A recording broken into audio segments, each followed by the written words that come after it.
We want our political leaders to tell us the truth.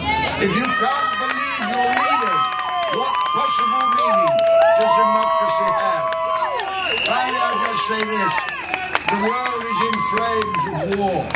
But the two flames that we are keeping alight here are the flame of anger against injustice and the flame of hope that together we can build a better world.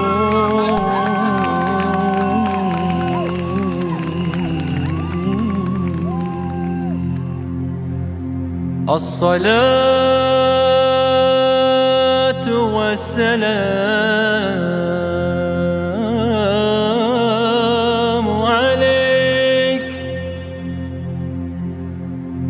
عليك يا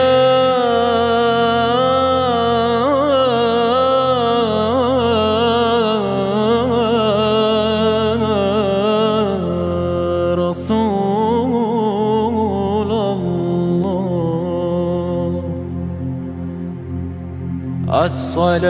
الصلاة والسلام عليك يا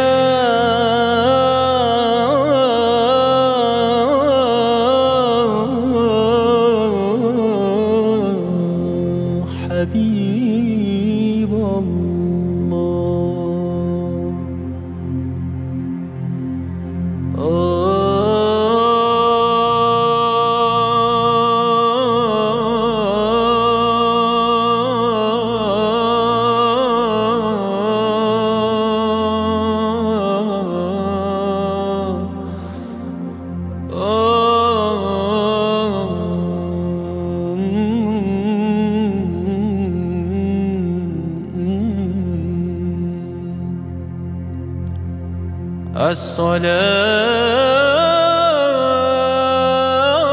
الصلاة والسلام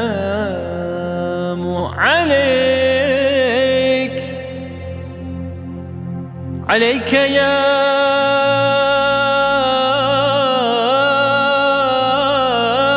سيدي. I was in Iraq 6 weeks before the war was declared, and I came back and I said it clearly. And I said, Mr. Blair, no, the Iraqis will not be receiving the British and American forces as liberators. They will receive them as occupiers, and there will be thousands and thousands of innocent people who will die because of this war. You do not export democracy. I was born in Nicaragua and I know what it means. It is such a foolish idea. It's such a stupid idea to think, such a great arrogance to think that you can export democracy to any country. So the time has come for an exit strategy. Mr. Blair must declare an exit strategy now and must bring the British forces back. And more than that, Mr. Blair has associated himself with George W. Bush. We have to endure the shame of being part of the violation of the Geneva Convention, of the torture that has been inflicted on people in Abu Ghraib as well as in the United States, to know that we are part of what George Bush is doing in Guantanamo Bay. I don't know if you know that there are hundreds of people today on hunger strike in Guantanamo Bay, and that George Bush has no intention of releasing those people. So please, please say with me, bring the British soldiers back. When we contacted the government before the war, they said to us, well, you wouldn't understand, it's too complicated, there's lots of things we know that you don't, you just have to trust us. And yet, it turned out that all the predictions that the pro-war people made have turned out to be wrong. They predicted a war that would end in a few weeks, that would lead to a pacified, nice democratic Iraq, a beacon of democracy they said it would be. They predicted stabilization of oil prices. They predicted that the rest of the Arab world would look in envy at Iraq to see how it should be done. They predicted that terrorists would quake in fear and stop attacking us. None of these things came true. All the things that we who opposed the war predicted have in fact come true. Iraq isn't a beacon of democracy. To the Arab world, it's a beacon of hypocrisy. It's a beacon of disgusting, degenerate behavior on our part. It's a beacon of Abu Ghraib and Guantanamo Bay. We're now the occupiers.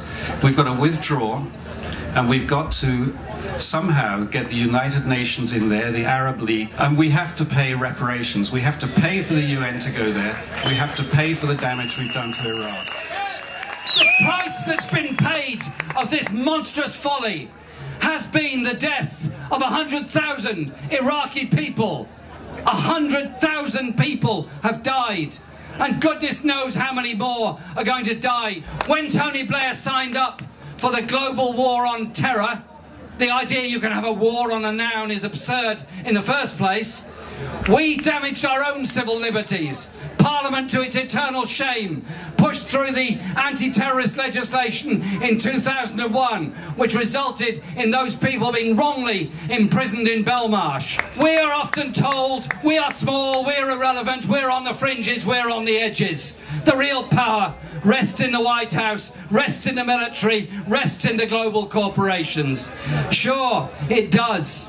But all that power wasted in Iraq wasn't much help to the people of New Orleans dying in the sewage of that particular country.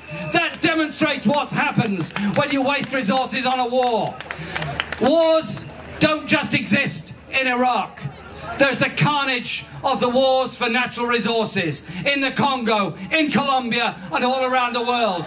What we're doing here today is standing for a different, better set of values that values people, liberty, and justice before military power and profit. Thank you. Ever since Blair and Bush conspired to go to war, a majority of European public opinion has been against it. In Britain now we have a large majority against the war. We have a majority in favor of withdrawal. We have a majority of the people who blame July the 7th on Bush and Blair's bombs in Baghdad. And you know, we go on all the time about Guantanamo, and rightly so. But we have a local Guantanamo in southeast London. This is a state security prison known as Belmarsh. In this prison, there are prisoners who we may not disagree with, we may not agree with, and I certainly don't, but they have no right to be treated like that. And 3 of these, including a Palestinian prisoner, have been driven completely insane by the treatment in Belmarsh prison and have been sent to Broadmoor, which is a mental house and a mental prison. And as citizens of this country, we have to stand up and fight against the terror bills which are being imposed, against the organizations which are being banned, and say to the government, not only is this morally and legally shameful and unjustifiable, it is also counterproductive.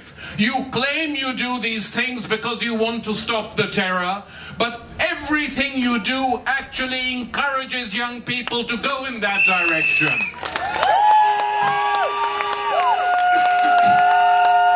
Both in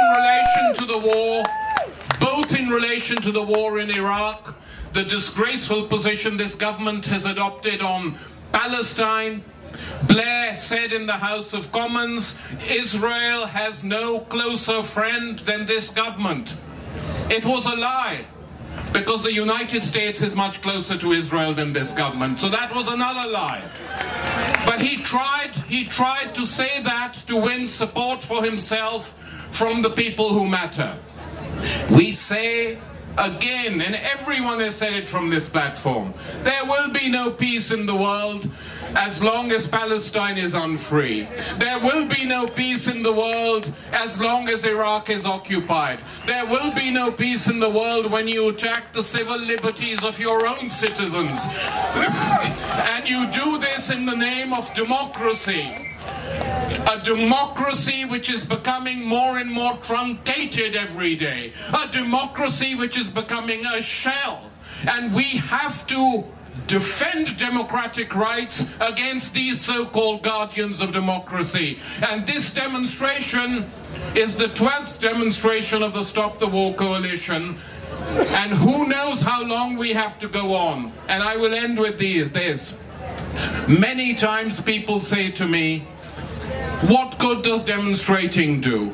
We demonstrate regularly, the government doesn't listen.